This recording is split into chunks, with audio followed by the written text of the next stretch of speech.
I'll show you how it's done. Shazam!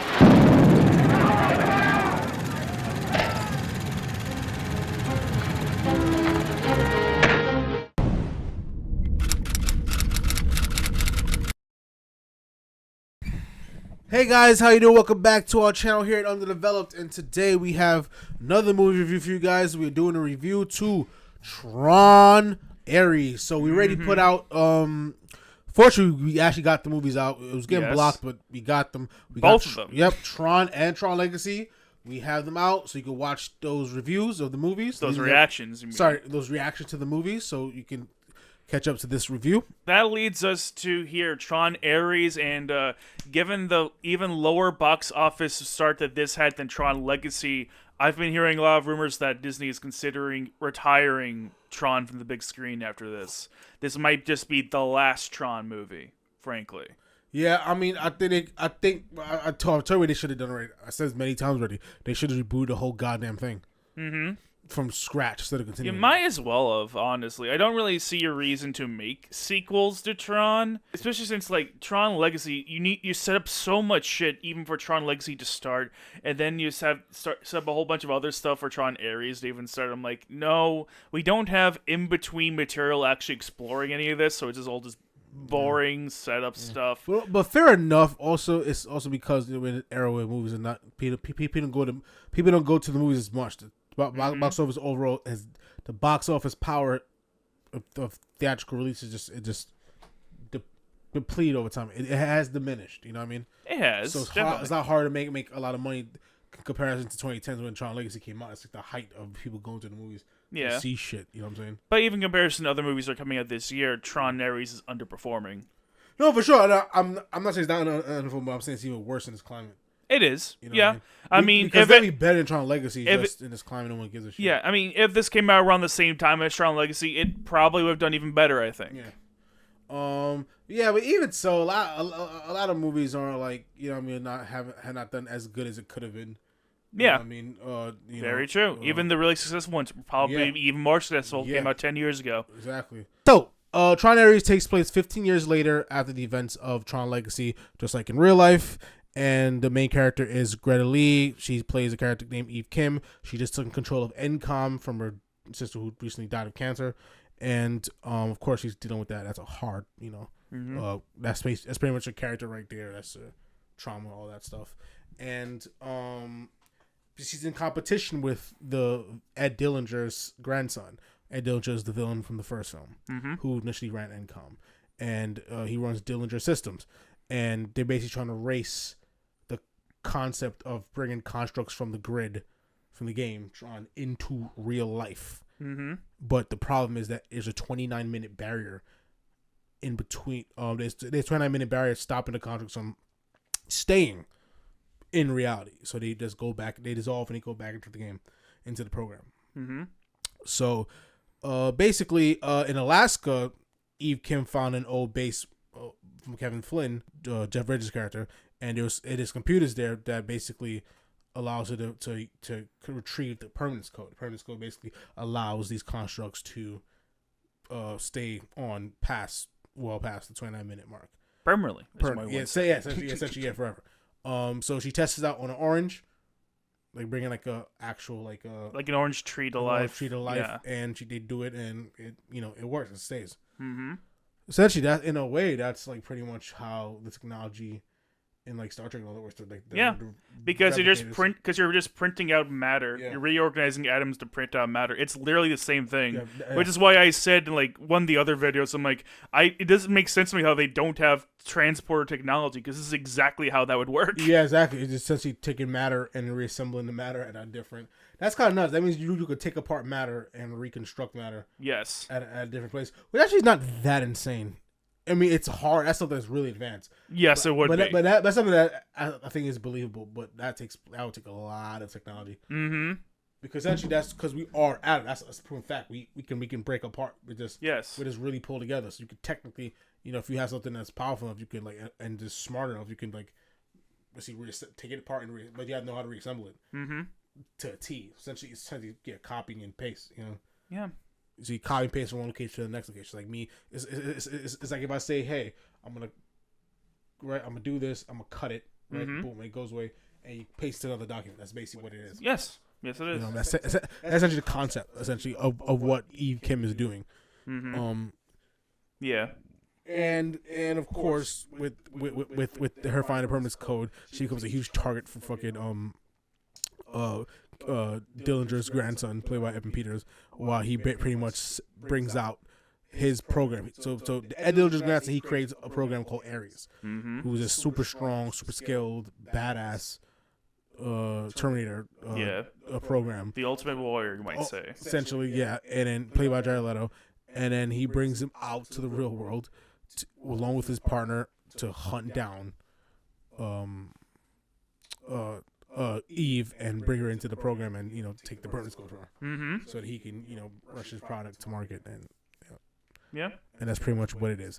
But of course, he created AI, and this AI, Ares, starts to think for himself, and he realizes that F my creator, I'm gonna do what I feel is right, which is essentially use Eve Kim to give me the permanence code. So I can stay past that minute mark and become a real boy. And that's basic. So now that he betrayed his creator, now the creator wants to send back his same friend with reinforcements to now kill him. Yeah. And Eve Kim and take the permanence code. And that's pretty much that. Yeah, that's effectively the real plot of the movie. Yeah. Really. Also, isn't it super weird how we have a Tron movie that doesn't even have Tron in it? Yeah. I mean, Tron's the game now at this point. No, Tron is just a person. Remember? He's a software. No, I know, but I thought he created Tron. I thought he created the game Tron as well. He did, yeah. Yeah, so now it's beyond the actual Tron now. Now it's Tron, not an excuse to keep calling it Tron, because Tron is now the game. Yeah, but they're not in Tron the game. They're on the grid. Why mention the game Tron? All right, whatever. Because Kevin Flynn made a game based on Tron, and that's how we got a lot of money into that game. That's why they call it Tron. No, he made a game called Tron in real life, and that's how he made a bunch of money as CEO. I don't say why they call it Tron in the first place, because Tron is a character in the goddamn movie. Yeah, I don't see why he's the fucking the title. He wasn't even the main character. He was not the main character. Yeah. But he was around for the first two movies, so I think it's like the way Tron sounded. Probably. Oh, I like that Tron. That's the 80s. I like how this movie is trying to do a flip on the whole thing because the previous movie established, hey, Olivia Wilde gets bring into the real world at the end because she is a program and she shouldn't be doing that. But I feel like having this whole thing of the permanence code and all this other stuff they're tacking on to the beginning of Ares, it raises a lot of questions, mainly being why didn't Olivia Wilde need the permanence code? Yeah, right. Huh? And we know she's still alive because we see a picture of her at the very, very, very end of the movie. And she looks like modern day shit. I'm like, okay, so she's clearly still around somewhere.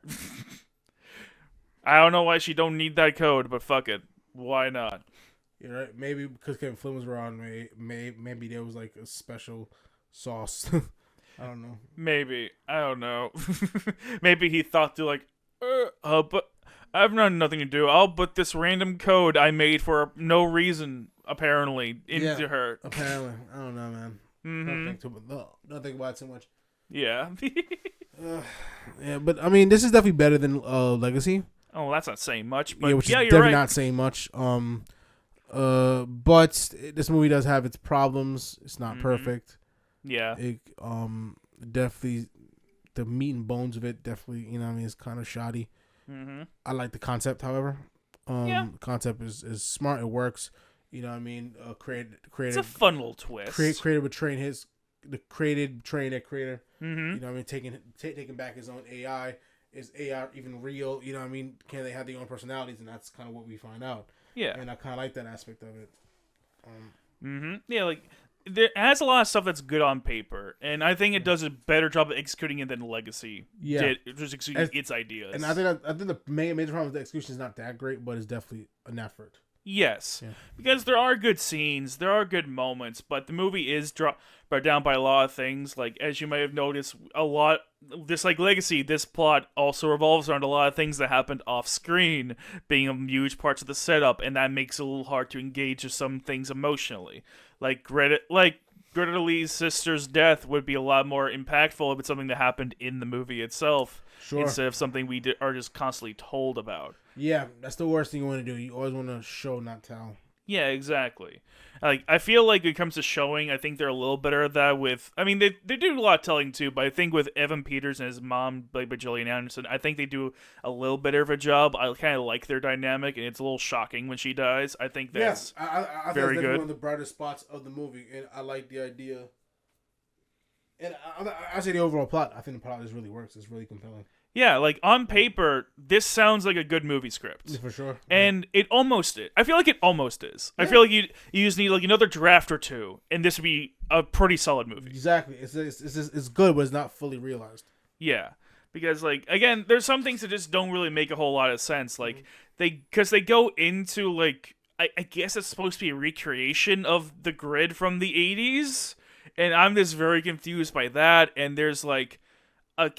we see Kevin Flynn in there. I'm like, is that him? Is that a recreation of him? If it's a recreation of him, why is he old? I don't really understand what that whole sequence is really doing. I feel like it adds nothing to the story, really. Yeah. It just gives padding for Jared Leto for something to do, while Greta Lee is fighting for her fucking life, running away from Athena. And I felt Jared Leto's performance actually was quite underwhelming. Like, I felt he's not a bad actor, but like in this role, I think he's just, I think for like this role, I think his performance is just a little uneven. Like he just didn't have the timing was just off. Like he never really, he just couldn't like stick to one way of doing things and his role with it. Like he's kind of inconsistent. Honestly, performance. I felt like he was just kind of flowing through the motions.